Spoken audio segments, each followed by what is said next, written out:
Donc, en tout cas, c'est une joie pour moi que d'être avec vous ce soir afin d'échanger, de partager la parole et avec vous.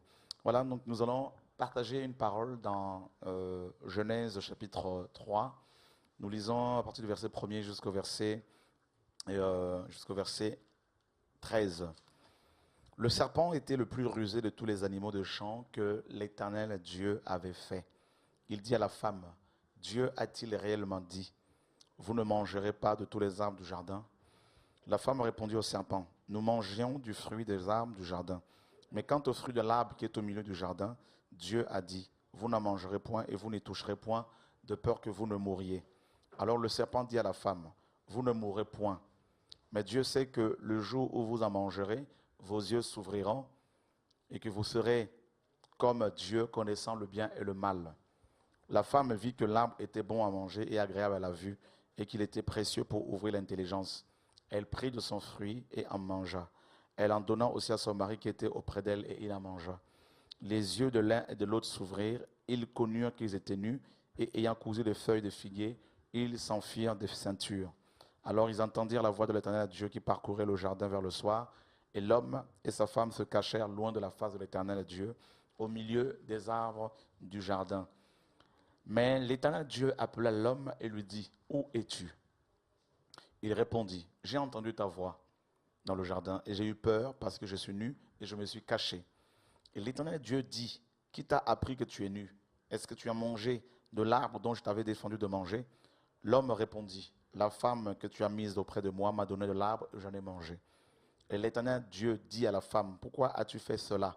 La femme répondit, le serpent m'a séduite et j'en ai mangé. On s'arrête là pour l'instant. Et le verset qui m'a touché la dernière fois pendant ma méditation, c'est le verset 13 où il est dit que la femme, n'est-ce pas, répondit, le serpent m'a séduite et j'en ai mangé. Et mes amis, c'est fort ce que Ève est en train de dire ici. Et elle a commis l'erreur de parler avec le serpent. Elle a commis l'erreur de dialoguer avec, n'est-ce pas, cet être hideux, cet être méchant, n'est-ce pas, le serpent ancien. Et puis, elle va manger le fruit de l'arbre de la connaissance du bien et du mal, le fruit défendu, comment interdit. Et en fait, ici, dans l'hébreu, c'est comme si Ève disait que le serpent m'a fait voir, m'a fait miroiter, n'est-ce pas, des choses. J'ai été illusionné, n'est-ce pas? Donc, en fait, Ève était dans l'illusion. La séduction dont il est question ici, c'est tout simplement de l'illusion. Ève a été complètement dans l'illusion et l'ennemi lui a fait miroiter des choses, n'est-ce pas? Et par la suite, elle s'est aperçue que c'était complètement, elle s'était fait avoir, tout simplement. Mes amis, et voyez ici, il y a un rapport entre le manger, n'est-ce pas, et la séduction. Donc, Ève était séduite et elle a consommé. Et elle a consommé ce fruit. Et remarquez ce que le serpent lui avait promis, n'est-ce pas, comme il lui a promis premièrement que leurs yeux allaient s'ouvrir et qu'ils allaient être comme Dieu, n'est-ce pas? Et alors que nous savons pertinemment que Ève n'était pas aveugle. Adam et Ève n'étaient pas aveugles. Alors de quels yeux le serpent parlait-il ici? Il est question bien sûr de la perception spirituelle. Il est question des yeux de l'esprit. Il est question ici de la vision, n'est-ce pas, des visions divines. En fait, Ève, comme vous le savez, a été malheureusement initiée à la sorcellerie. Et puis, il est dit que la femme a vu que l'arbre était bon à manger. L'arbre était bon à manger. Et vous savez, il y avait au milieu de ce jardin deux arbres principaux. Au milieu. Il y avait l'arbre de la connaissance du bien et du mal et l'arbre de vie. Alors, à Ève et Adam, forcément, consommaient, mangeaient le fruit de l'arbre de vie. Et ils passaient tous les deux devant l'arbre de la connaissance du bien et du mal, sans pour autant s'arrêter dessus. Et ce jour-là, Satan va la mener à considérer, n'est-ce pas, cet arbre, à le regarder autrement. Satan lui a montré la beauté de cet arbre et les bienfaits également de ce fruit. Et alors là, Ève va voir que cet arbre était bon à manger, donc le ventre. Et la parole nous dit dans Philippiens chapitre 3 qu'un an, ils ont pour Dieu leur ventre. Mes amis, le ventre est cité parmi les nombreuses divinités que connaît le monde. Et donc l'homme, comme vous le savez mes amis, beaucoup d'hommes sont prêts à mourir, n'est-ce pas, pour pouvoir nourrir leur ventre. Beaucoup sont prêts à vendre leur témoignage, à perdre leur témoignage, leur réputation pour pouvoir se nourrir. Et beaucoup de personnes vendent carrément leur corps également, notamment les prostituées, parce qu'il faut se vêtir, il faut se nourrir. Et on nous dit également qu'à part le ventre, Ève a vu que l'arbre était agréable à la vue, n'est-ce pas? Donc là, c'est la convoitise, bien sûr. Et vous remarquez que, comme je disais tout à l'heure, Ève passait toujours devant cet arbre, mais elle n'avait pas vu que cet arbre était, n'est-ce pas, agréable à la vue. Et c'est Satan qui lui a montré cela. Et puis, troisièmement, on nous dit que Ève a vu que ce fruit était précieux pour ouvrir l'intelligence. Dieu n'a pas créé Adam et Ève, mes amis, inintelligents. Ils étaient très intelligents. C'était des êtres très intelligents, dotés de capacités divines, des aptitudes, mes amis, physiques, spirituelles. Et là, Satan va lui montrer ce fruit, lui disant que sa consommation allait lui permettre d'avoir l'intelligence ouverte. Alors, il est question ici, bien sûr, de l'esprit humain. C'est-à-dire, Satan va proposer à Ève de lui ouvrir, n'est-ce pas, d'ouvrir son intelligence, de la connecter au monde spirituel. Qu'est-ce qui va se passer? Après que Satan ait montré à Ève tous les bienfaits de ce fruit, Ève nous dit, va prendre de son fruit et elle va, n'est-ce pas, le manger. Elle va prendre ce fruit, elle va le manger.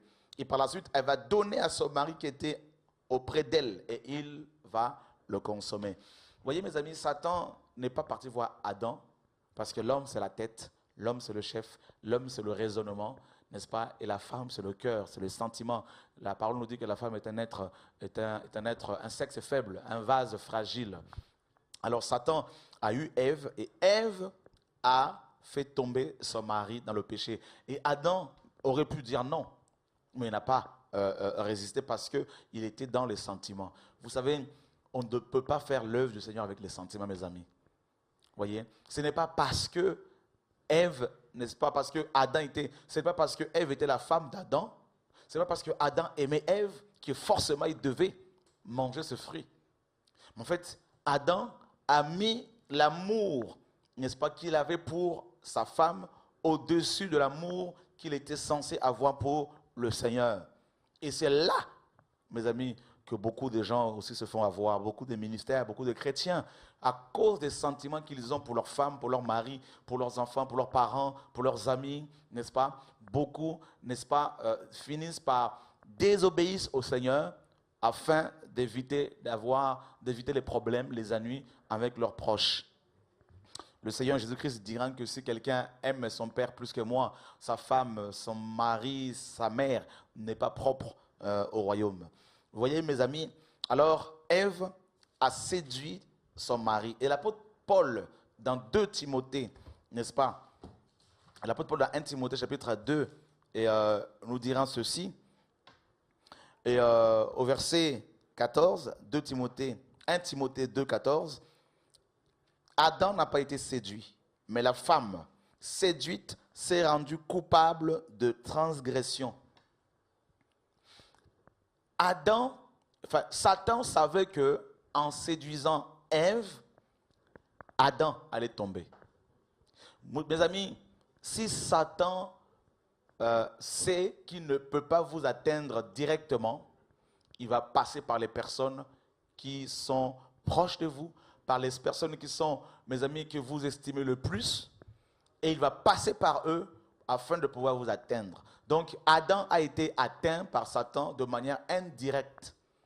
Il s'est servi, Satan, de la femme que Adam aimait, de son épouse, de la personne qu'il aimait le plus au monde. Mais Satan a utilisé Ève, a utilisé l'amour que Ève avait pour Adam et inversement pour pouvoir les détruire tous les deux. Eh bien, il n'a pas changé de méthode, mes amis. C'est pour cela qu'un chrétien qui veut tenir ferme face à la séduction liée au ventre, au bien matériel, face à la séduction liée à la puissance, à l'onction, parce qu'on ne peut plus se chercher l'onction, la puissance, le miracle, que le donateur, c'est-à-dire Yahushua. Celui qui veut tenir ferme face à la séduction, à la tentation, mes amis, ne doit en aucun cas vivre dans les sentiments. Il doit être mort par rapport aux sentiments humains.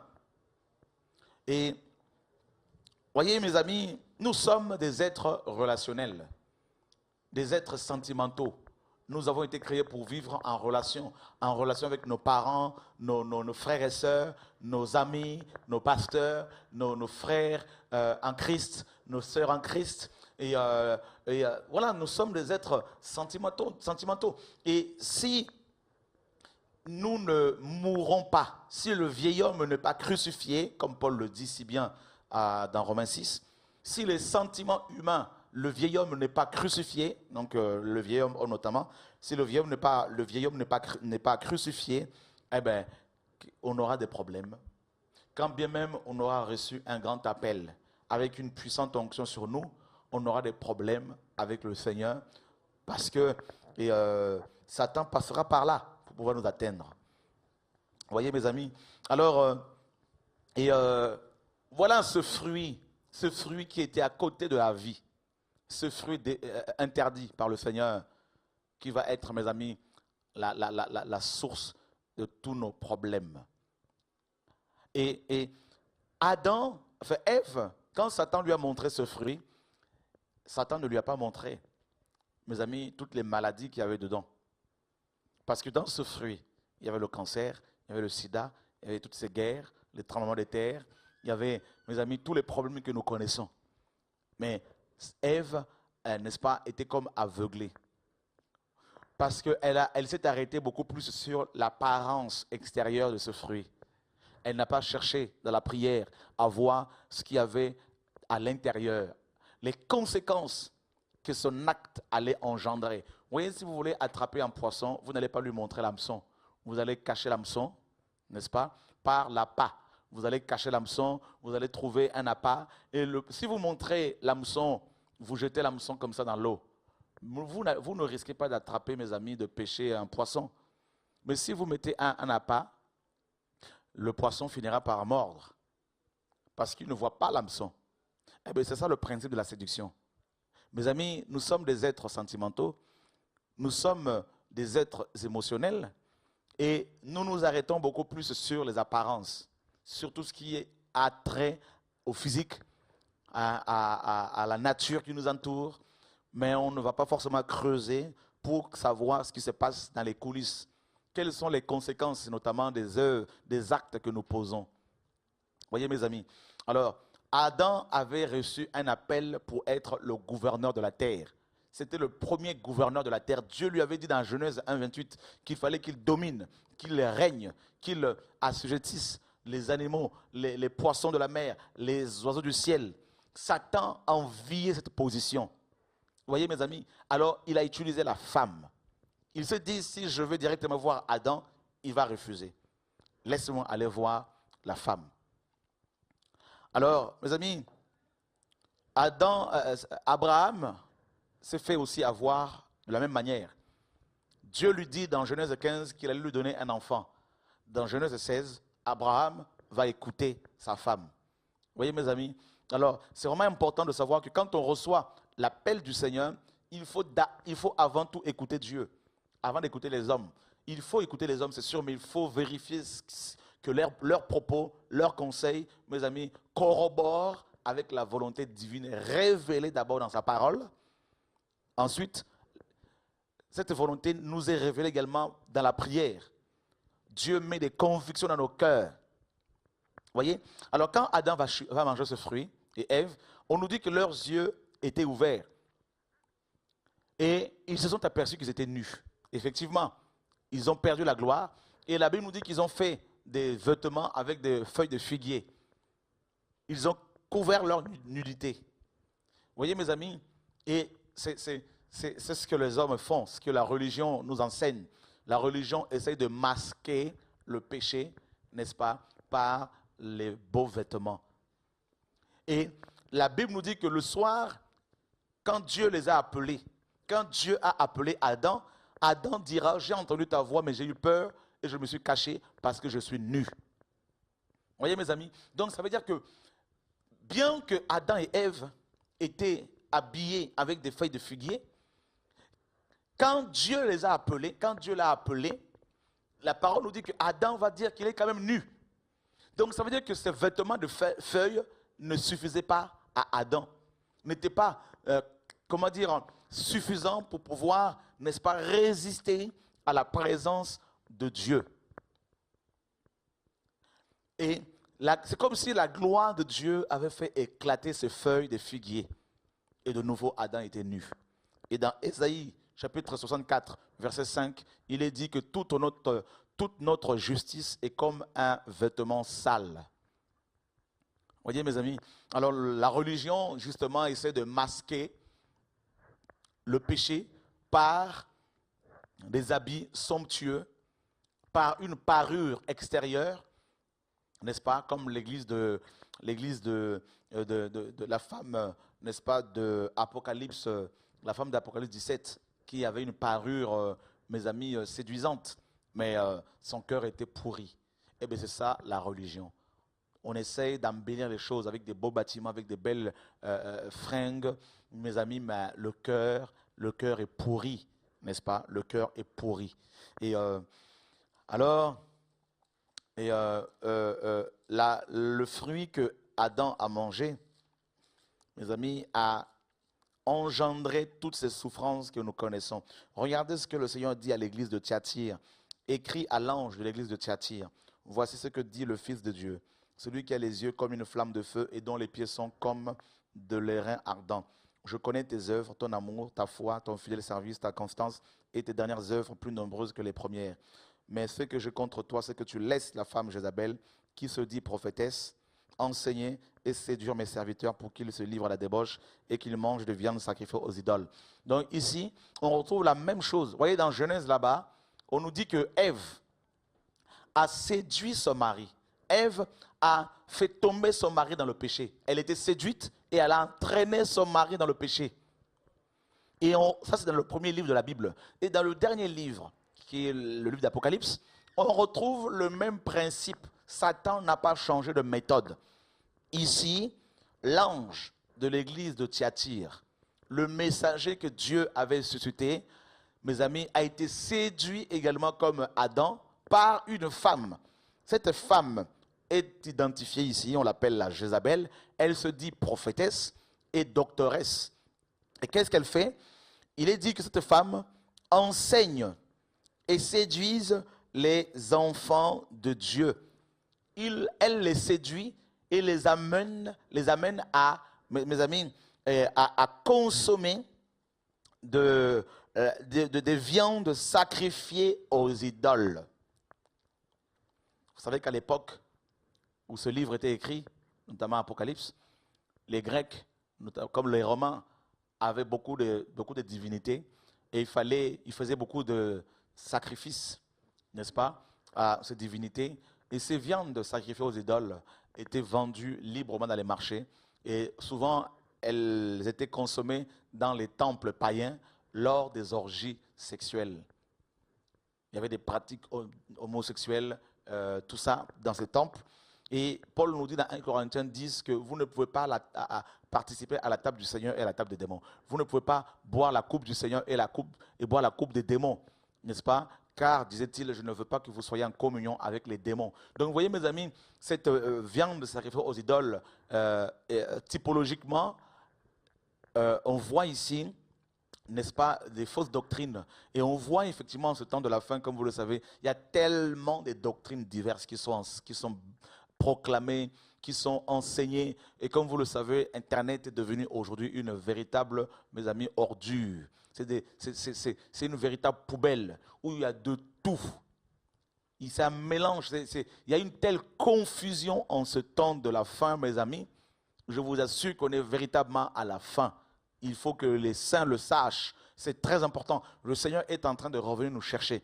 Frère, mais avant qu'il ne revienne, Satan a mis le paquet. Satan a suscité des hommes et des femmes qui se servent de la même Bible et qui vont diffuser partout des enseignements erronés, mes amis, et qui, mes amis, sont adulés, qui ont pignon sur rue et qui sont acclamés. Et ces hommes enseignent des doctrines qui viennent de l'enfer, comme Paul le dit si bien dans 1 Timothée 4:1, que l'Esprit dit expressément que dans le dernier jour, quelques-uns abandonneront la foi. C'est-à-dire que beaucoup de chrétiens, Paul disait, vont se détourner de la saine doctrine pour s'attacher. C'est-à-dire ils vont devenir une seule plante avec les esprits séducteurs et les doctrines de démons. Donc il y a vraiment des doctrines de démons, comme vous le savez, ces doctrines qui élèvent les hommes, ces doctrines qui amènent les gens à dépendre des hommes, ces doctrines, mes amis, qui veulent que les pasteurs, mes amis, soient, les prédicateurs soient de plus en plus riches, n'est-ce pas? Cet évangile de la prospérité que nous décrions depuis des années, comme vous le savez.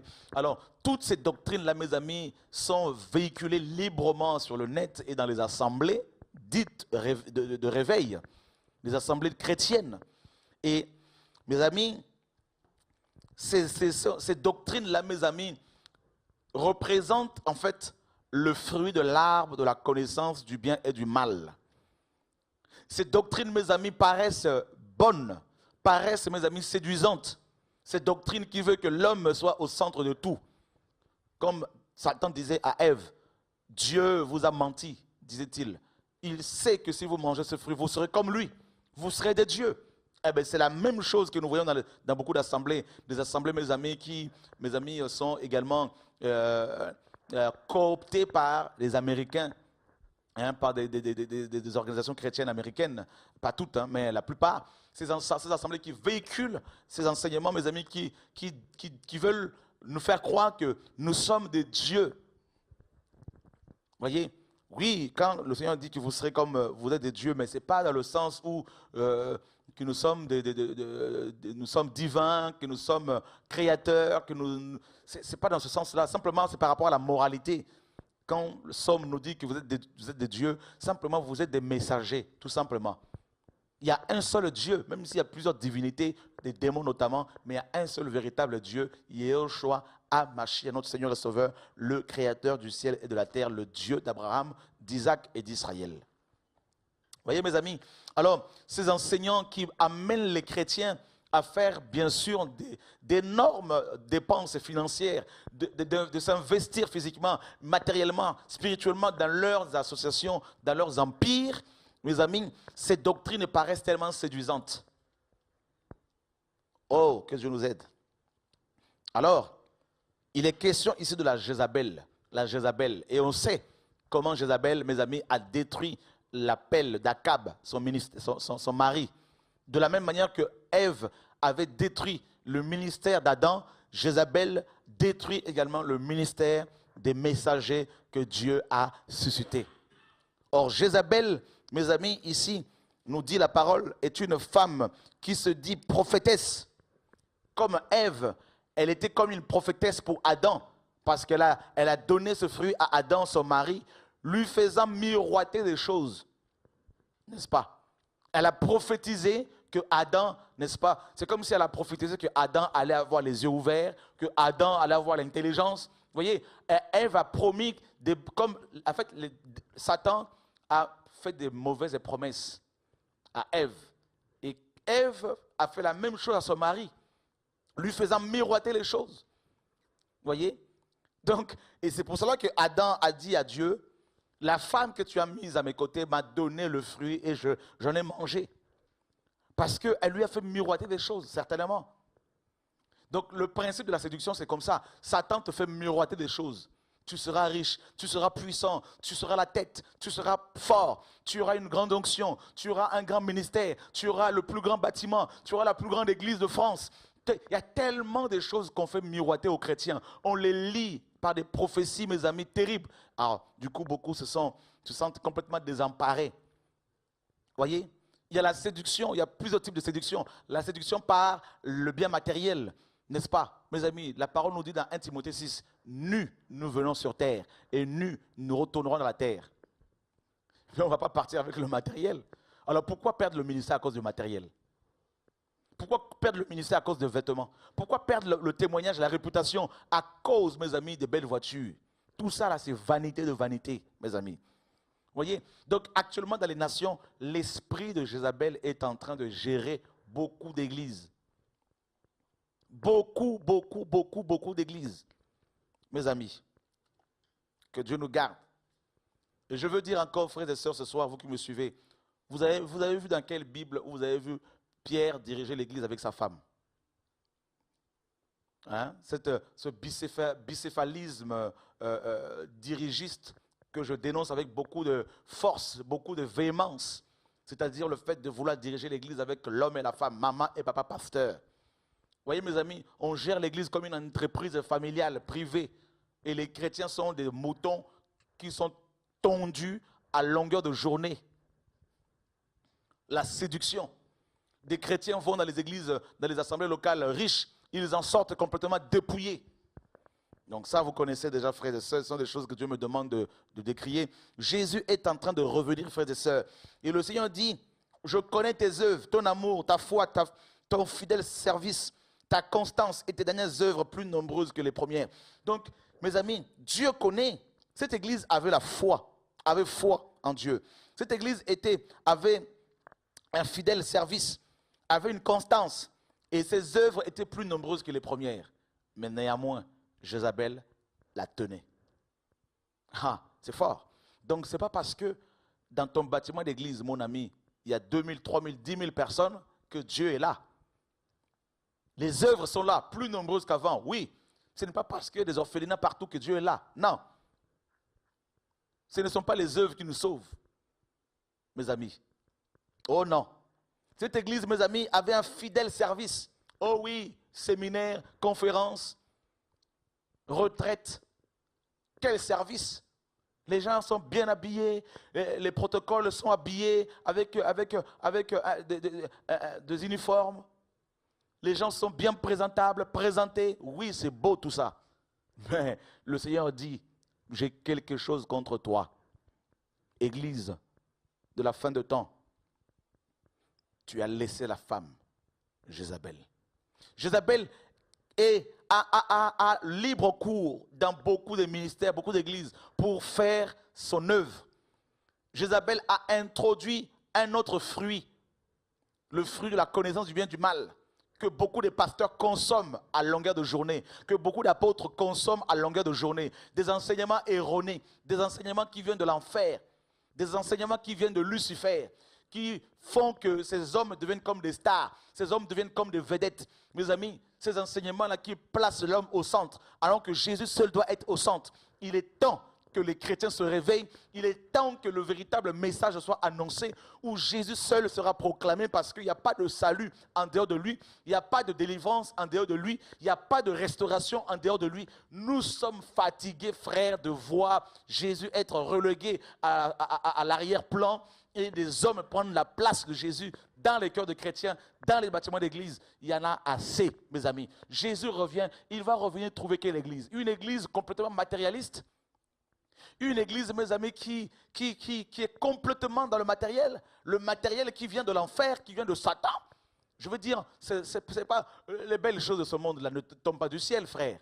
Oui, la paix vient du ciel, la joie, la sanctification, mais les belles choses de ce monde, frère, tout ça, nous allons les laisser. L'église doit comprendre sa mission. L'église de Jésus, mes amis, est établie comme la parole le dit, Pierre dit, nous sommes des étrangers et des voyageurs sur la terre. Où sont ces prédicateurs de la justice qui annoncent la croix, qui annoncent le réveil? C'est le retour au fondement apostolique, le retour à la foi biblique. La foi biblique qui veut que celui qui marche dans la sanctification vivra la persécution. Où sont ces prédicateurs qui annoncent, mes amis, le retour de Jésus-Christ avec beaucoup de force? Jézabel a créé des organisations pastorales, écuméniques, pour enfermer les chrétiens dans des systèmes mes amis, aussi bien sophistiqués que démoniaques, les empêchant d'exercer véritablement leur don, leur ministère. Et les frères et sœurs, cette Jézabel, mes amis, est aussi un système, le système religieux, en passant par le catholicisme romain, au jour d'aujourd'hui le protestantisme, le mouvement évangélique également, frères et sœurs. On tisse des liens avec des ministères ici et là, et personne ne veut se lever, mes amis, très peu veulent se lever pour pouvoir dire que Jésus revient. Cette génération, mes amis, est perdue. Pourquoi? Pourquoi? Parce que tout simplement, le péché a atteint son paroxysme. Le péché a atteint des degrés inégalés depuis que l'homme est sur terre. Des péchés qui ont occasionné la chute des grands empires. Hier, ces péchés sont adulés, sont encouragés, tels que l'homosexualité, le lesbianisme, mes amis, l'avortement, l'IVG, des femmes qui tombent enceintes et qui vont avorter, qui vont tuer. Et ça prend des micros dans les églises et ça chante. La promiscuité sexuelle, les gens vivent en concubinage et ils servent Dieu, soi-disant. Voilà notre génération, mes amis. On a banalisé le mal. Frère,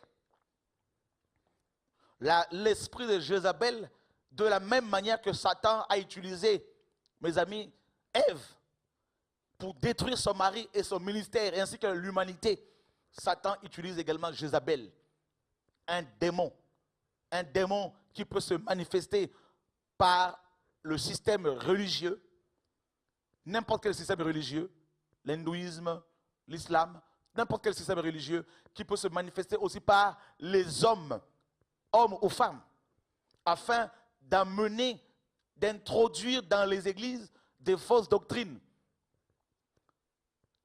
Où sont ces églises qui annoncent le retour de Jésus avec beaucoup de force? Où sont ces prédicateurs qui disent aux chrétiens, allez en mission, levez-vous dans la prière pour le réveil de nos nations, qui prêchent la croix, qui disent aux chrétiens, craignez Dieu, sanctifiez-vous car il revient bientôt.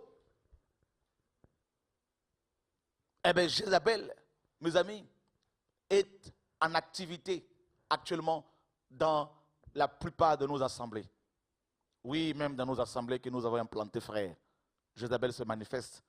On est en train de régler des choses ici et là. Que Dieu nous garde. L'heure est grave, mes amis.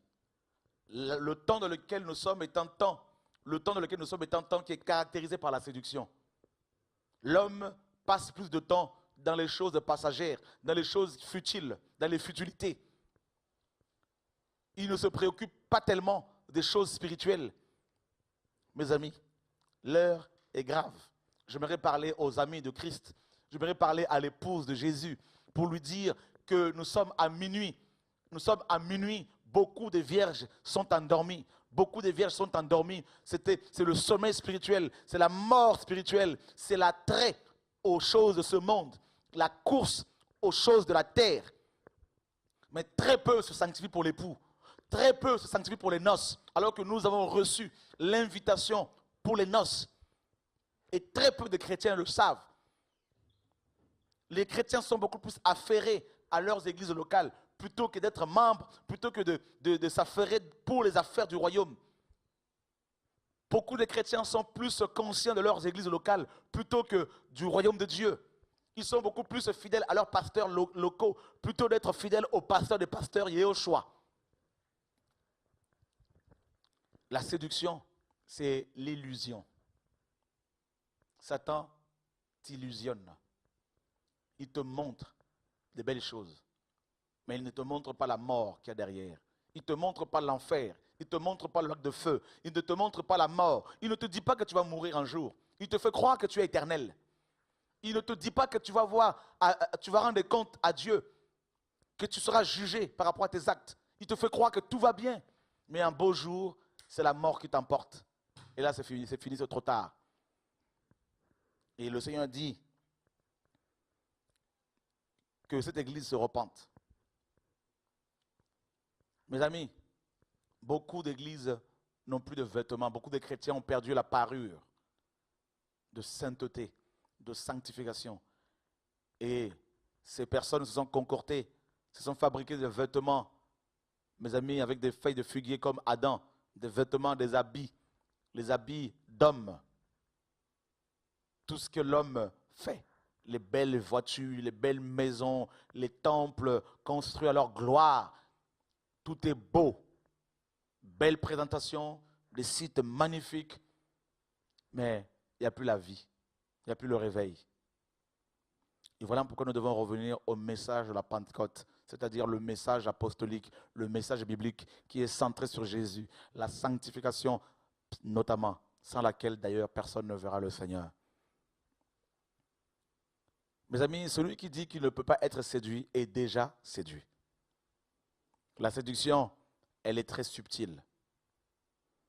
Satan te fait passer, il fait passer les besoins, mes amis, secondaires au premier plan, tels que les besoins de nourrir son ventre, de se vêtir, de se déplacer. Vous vous rendez compte, mes amis, tous ces besoins, oui, on a besoin de manger, mais la nourriture ne doit pas, mes amis, nous éloigner du Seigneur. Paul nous dit que ce n'est pas la nourriture qui nous éloigne du Seigneur ou qui nous rapproche du Seigneur. Les vêtements, encore moins.